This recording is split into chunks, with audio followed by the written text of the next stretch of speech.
The coming year we have the intake of 120.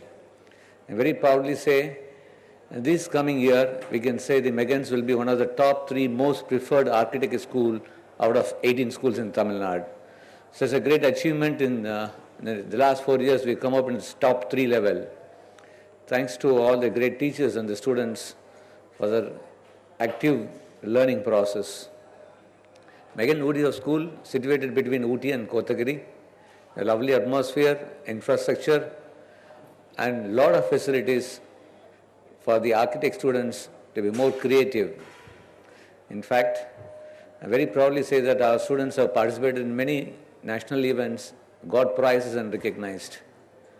We have wonderful labs, library to enhance the student skills. And one of the very few School of Architecture has got the training events, and we have proposed to have a full-time soft skill development programs for the students so that they acquire most entrepreneurial and creative skills to be a very great successive architects. And regarding the other facilities, you name it, whether it's transportation or Wi-Fi, internet connections, the very good hostel facilities, everything we have. In fact, many students have started preferring because it's located in a very wonderful environmental for a great learning process. Very happy that we'll be one of the top schools in the coming 2-3 years, and Megan will be recognized as the best architect school even in India. Thanks for the great opportunity and show all success. Thank you, sir. I request our fellow students to welcome the dignitaries on the dais with bouquets. Chief guest, Honorable Mr. Justice Jagadeesan. Guest of honor, Professor Vijay Soni.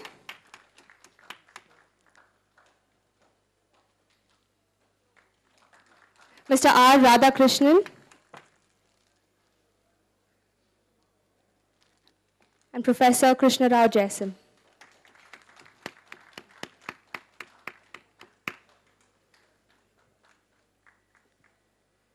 May I now call upon Professor Krishna Rao Jaisam, convener of the special jury constituted by the Council of Architecture, to select the recipients for Fountainhead 2012 Lifetime Award for Excellence in Professional Practice and Education, to address us and announce the name of the recipients.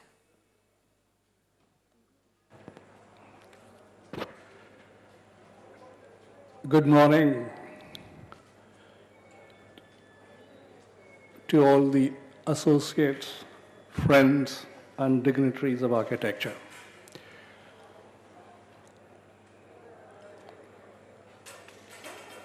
Almost, I would say, less than a month back, for various reasons, which I will say in a very short time, when I got a call and a punch behind to say, go and try and do this. It was not just an aftershock, but it was a very, very challenging position to be in. But when the Council of Architecture calls you and says, under the presidency of Vijay Soni and his team, go and do it, I was very apprehensive. But when the big shift came from Soli and Murli, from the Megan School of Architecture, I was torn between 2 positions. Then we met a few weeks back here. The reason I'm telling you is we were given deliberately, a very short time, so that the selection and the process would be very effective and non-controversial. Then, what shocked me further and surprised me further was when the title of the award was to be given. We wanted a title that will not bias any person in any way into giving any particular title of any particular country, a particular religion, a particular method of philosophy.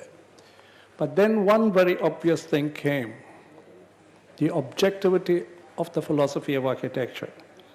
And somebody out there suggested it should be called Fountainhead.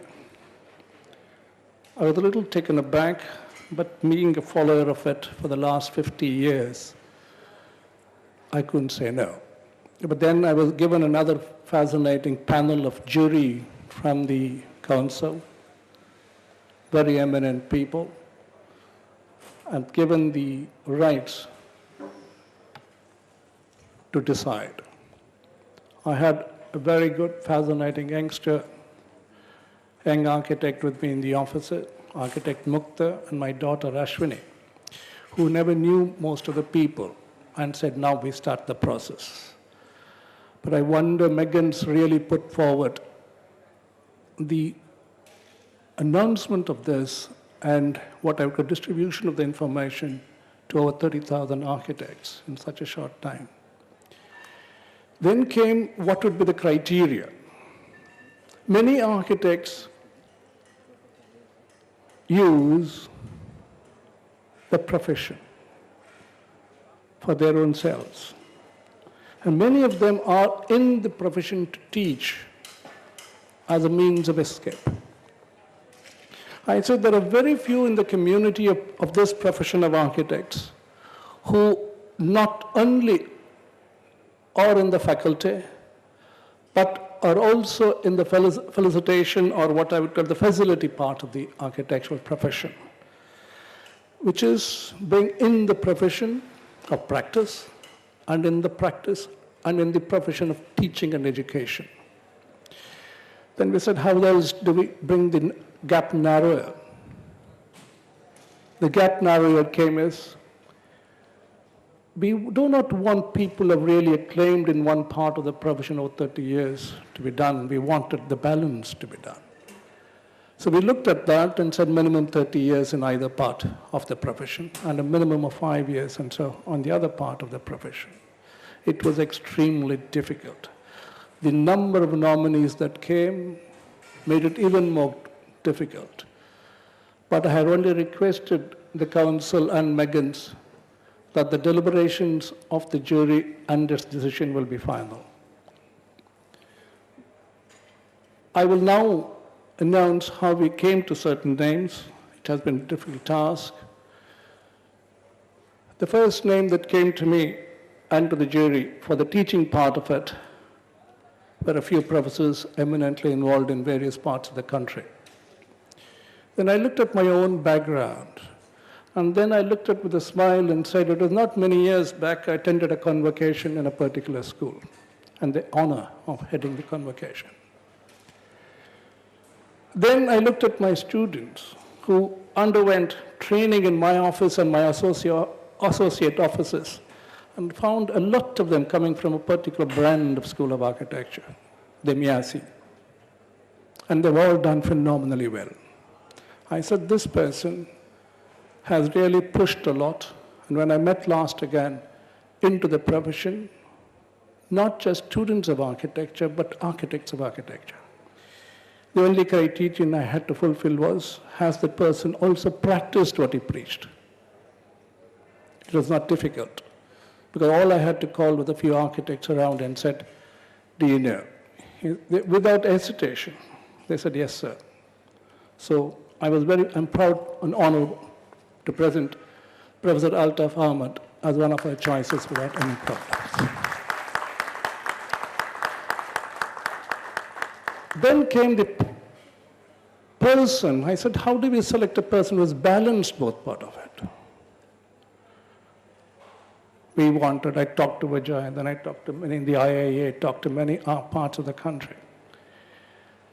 We said we should look at the entire part of the spectrum of India. Then we came to a point and said, there are very few who have really contributed both sides and have actively participated in the third part of the profession, which is the legal part and the administration of the profession itself. Not just in the practice and the education, but beyond the practice and education, which is the most difficult part. And somehow a little smile came to me, and choosing Prakash Deshmukh was not difficult at all, Prakash Deshmukh. Because he has contributed to the entire three spectrum of architecture. the third being the most difficult of it.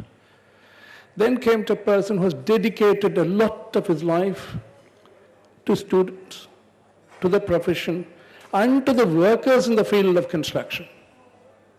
Not just to himself, he is educating people not in the schools of architecture, but in the field. It was initially a little widening process. Then I came back when I said, I'm a little soft biased. Who was my first associate with me in teaching the students first in my life?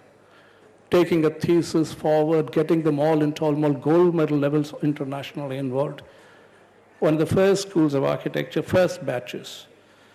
And it was not difficult to arrive at Professor Ganesha's thing at all. More than them, I am honored to that their selections have been agreed both by the council and by the McGill University.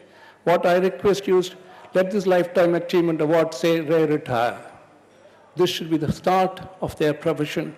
Professor Justice, sir, I wish you push them to higher levels. The justice doesn't stop under retirement, but should carry on with them. With these words, I thank you all very much for patiently listening and accepting. Thank you. Thank you, sir.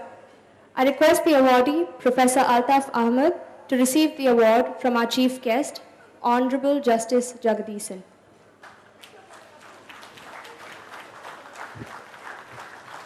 Professor N. Altaf Ahmed is a distinguished graduate from the School of Architecture, Chennai, passed out in the year 1965.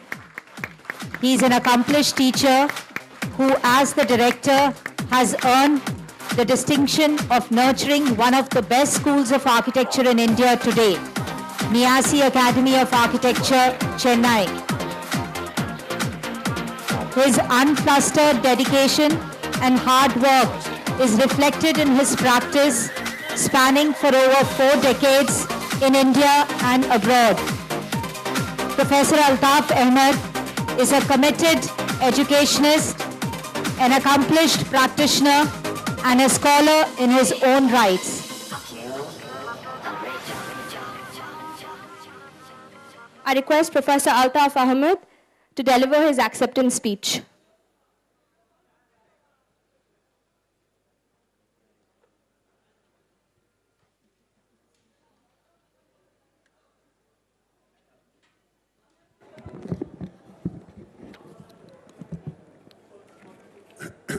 Chief guest of this function, Honorable Mr. Justice Jagadisan, Architect Vijay Sohani, President Council of Architecture, other dignitaries on the dais, fellow architects, dear students, ladies and gentlemen. I am humbled by your gesture of thinking that I am worthy of this award. It has been a long journey since I graduated in the year 1965. A very pleasant journey with a mix of practice and teaching. I have been involved in teaching one way or other since 1966, along with my practice. Managing the time between the two has been very tough, but I have enjoyed this journey. In the year 1999, I took up the responsibility of developing Miyasi Academy of Architecture.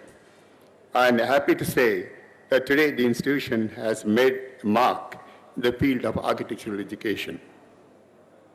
I practice under the name of Altaf and Associates, supported by my daughter, architect Afroz Ahmed, who is also partner in the firm. Advice, your valuable service, much needed for the society. With these few words, I once again convey my sincere thanks and regard to the organizers for giving me this wonderful opportunity of felicitating the award winners. Thank you.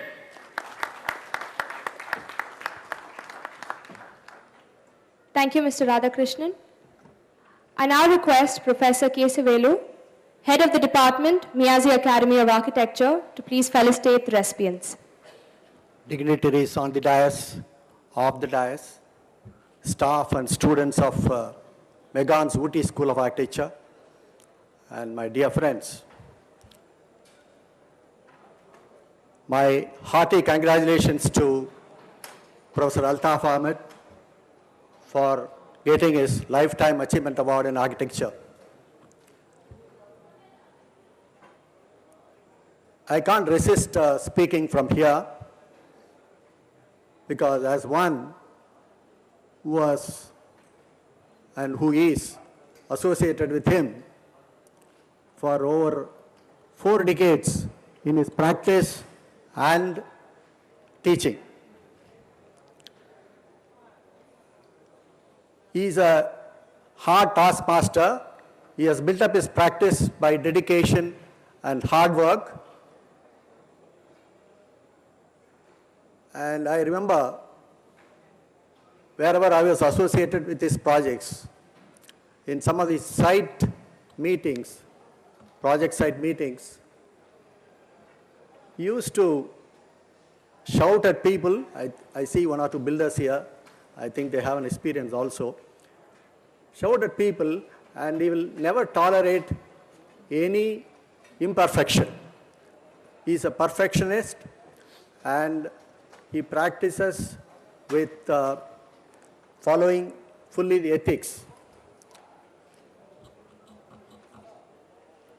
As architect Jason was pointing out, I always feel that a good teacher, will be more effective only if he has good practice. And Professor Altaf has got both in immense. And he has been a good teacher, which I need not tell you. There are 2 of his old students on the stage and a few students off the stage. They will vouchsafe my statement. I only wish Professor Altaf that he gets many more such awards and not stop with this. Thank you. Thank you, sir.